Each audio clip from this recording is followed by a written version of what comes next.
Hello everyone, Mr. Alberto 23 here, and I'm going to be going over the Deku cutscene skip, and I'm going to be going over the setup that I figured out.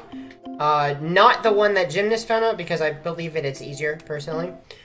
So without further ado, I'm going to go over it. You want to be on hero mode, so very important that you're on hero mode for this setup, or else the frame is different, and also you damage done faster in hero mode.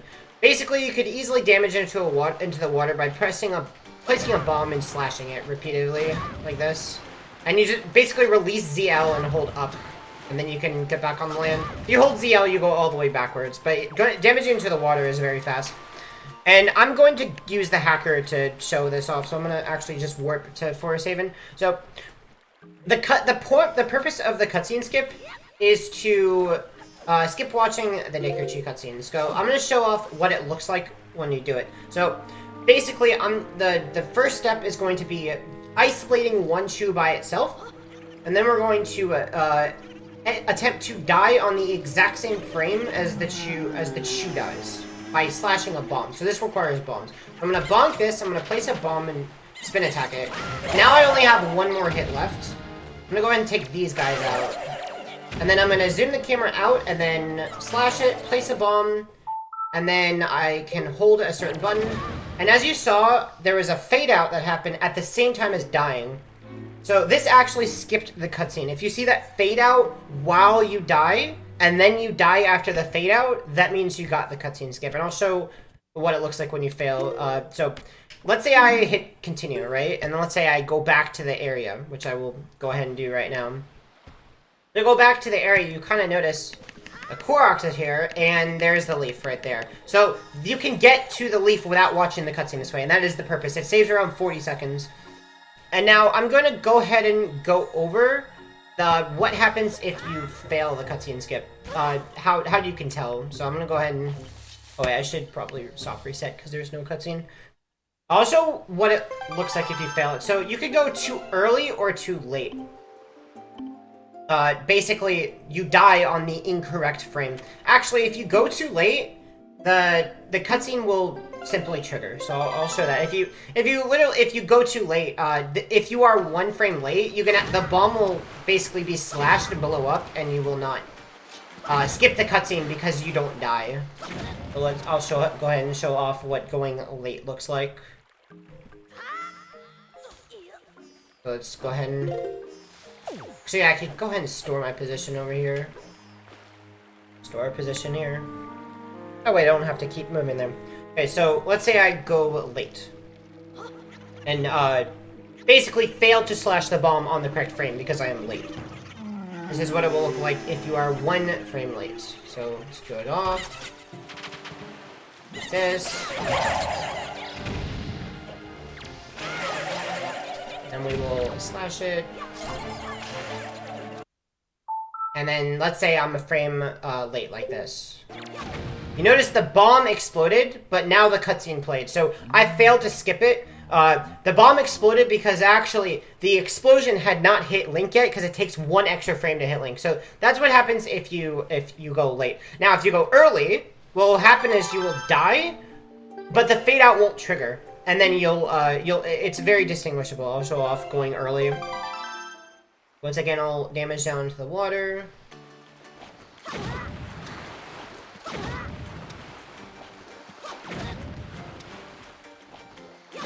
So this is dying one frame too early. I'll restore my position here. Don't worry about the glitched music. I triggered this area before it could play the Forest Haven music, which overrided the music here. That's why it sounds so weird. Alright, and so do the same thing again. Right, and there's only one Chu left, nice. Alright, so let's say I go early. That was actually not early. Let me show it one more time. That actually worked. I did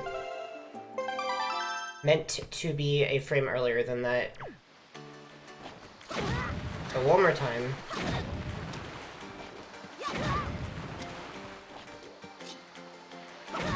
One more time.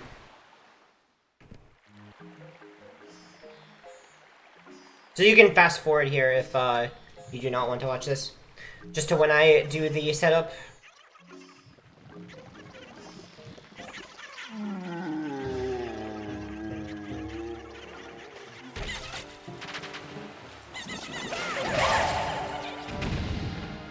Okay, so 1, 2 left. Alright. So as you see here, I actually died, but there was no fade out, and you saw Link the entire time. This failed because I died too early. So if this happens, if you re-enter the room, which I will go ahead and reload the map, as you notice, if I restore position, look, the cutscene did not get skipped. If I re-enter here, I then have to try again. So that is what happens if you are too early. Now, I'm going to explain the setup for the sword slashes. Basically, the way that I am performing this trick is I am targeting the last shoe, and I am moving the camera with the C-stick while holding ZL. So I can actually get it sideways, and I zoom it all the way out. So hold all the way down on the C-stick. And it doesn't matter if you're to the right or to the left. I prefer this way, but you could do it this way as well. It doesn't really matter where the camera is, as long as it's sideways, not right behind Link, because you can't really tell if it's that way. So put it sideways like this, all the way out. And what we're going to do is we're going to slash the last shoe with an over-the-head slash. Stand as far away as possible from the shoe so that you have the most frame window to do this. We're going to slash, pull up bomb, press R to drop it, and then we're going to press the home button within a 4-frame window. If you miss the 4-frame window, unfortunately, you're out of luck. However, I've not found that many issues hitting the 4-frame window because it's such a big window, but it does take getting used to. And so moving your hand from ZL to home can be kind of awkward. So I actually use my middle finger on ZL so I can then quickly reach over to home because it's easier than pointer. Or you can, that's the way I found it. But yeah, you will have to reach over to home, which is quite awkward. So it takes getting used to. And then basically, based on what frame we see in the choose death animation, we will then hold ZL, B, and a certain analog stick direction out of home. So right here, I'm going to hold neutral. And you see that slashes the bomb over the head. So the 4 slashes we will alter the analog stick direction we hold depending on the frame we get, right? So before I even show off what the frames look like, I will go over frame 1, 2, 3, and 4. So in order, for all of these, we're going to be holding target and B. But we're going to change the analog stick. Frame 1 is holding nothing on the analog stick. And this will cause this over-the-head slash. And this takes the longest to come out. This takes the longest amount of frames to come out over the other ones. So, and then 1 frame earlier is slashing to Link's right. So I'm going to be holding down because the camera's in this way. So I'm going to be holding right. That's frame 2. Frame 3 is holding back from where Link is facing. That's frame 3. And then frame 4 is to Link's left. Like this. So once again, frame 1 is neutral. Frame 2 is to Link's right. Frame 3 is back. And frame 4 is to Link's left. And so now I'm going to show off what I'm looking for to tell what frame I have. And so it's actually different for red versus green. So I'll go ahead and show off the difference. I don't need to damage down. I'm going to go ahead and there's a red shoe here. So, okay. Go ahead and start frame advancing. So we are not quite at frame 1 yet. I will show you what frame 1 looks like. This is frame 1. So the shoe is directly up and down. That is frame 1. Frame 2, the shoe is leaned forward pretty far. Frame 3, the shoe is leaned in but not as much. And frame 4 is looks pretty similar to frame 1. The shoe kind of looks up and down. Kind of up and down. So this is actually frame 4, so I should hold up like that, and then it'll work. I'm going to go ahead, now that didn't work obviously because I wasn't damaged down all the way, but you did see that I got hit as the fade out started, so that would have worked had I damaged down, which I will not be doing because I'm simply just showing off the frames. So that's for the red shoe, but keep in mind it's different for a green shoe. It actually is significantly different for a green shoe.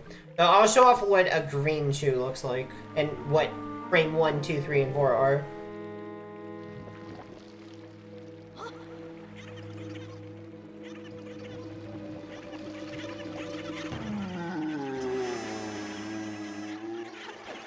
Okay. Spin attack. Okay, so let's... Oh, there's a green right there. Okay, so I have to hit it twice. Ready? 1, 2. Okay, well, unfortunately, I didn't pull a bomb. That's okay. I can still show off what the frames look like. I'll go ahead and pause my frame. Okay, so we're approaching frame 1. So not this, but actually the one after. See how the Chew is very, very tilted away from Link? That is actually frame 1. Frame 2, the Chew is directly up and down. Frame 3, the Chew is pretty lean towards Link. And frame 4, it's slightly lean towards Link. So I am led to believe that there's a 1 frame difference between red and green. As you notice, frame 1 for green was frame 2 for red. Or, sorry, the opposite. Frame 1 for red was frame 2 for green. So it's likely that there's a 1 frame difference. And so do not be confused by this. And if you zoom the camera all the way out, it's a lot easier to see.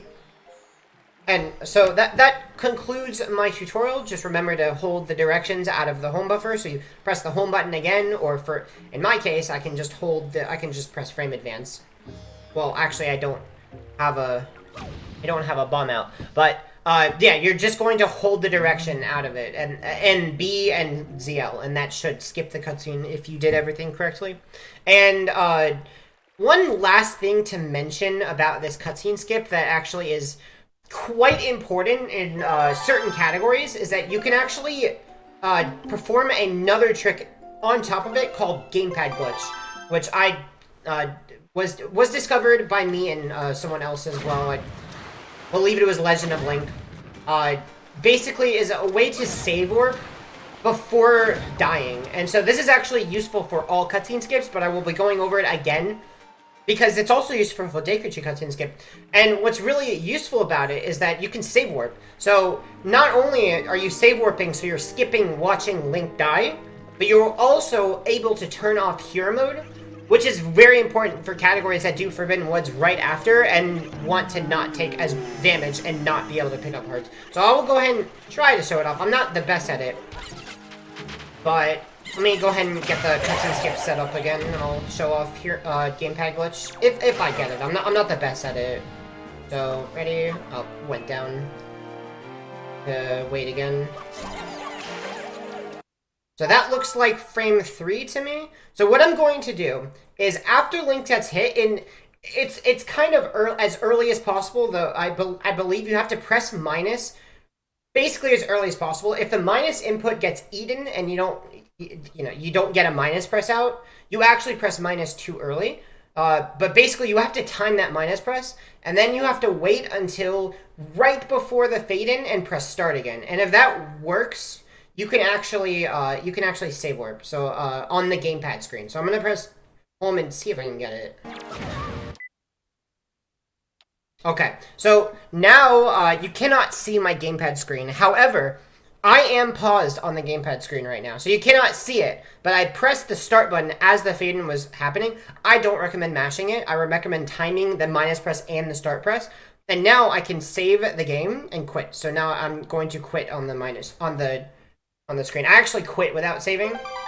But now we can then turn off hero mode. And unfortunately, if you fail Gamepad Glitch and you need to turn off hero mode, you have to save warp anyway, which loses 10 seconds. But if you don't have to turn off hero mode, the route does not require it. It actually only loses maybe 3 or 4 seconds to not getting Gamepad Glitch. So yeah, that's the Deku cutscene skip tutorial. Hope you have a good time learning it. If you have any questions, you can always reach me in my Twitch channel and comment on the YouTube section if you have any questions. Anyway, that's it for me. Bye, guys.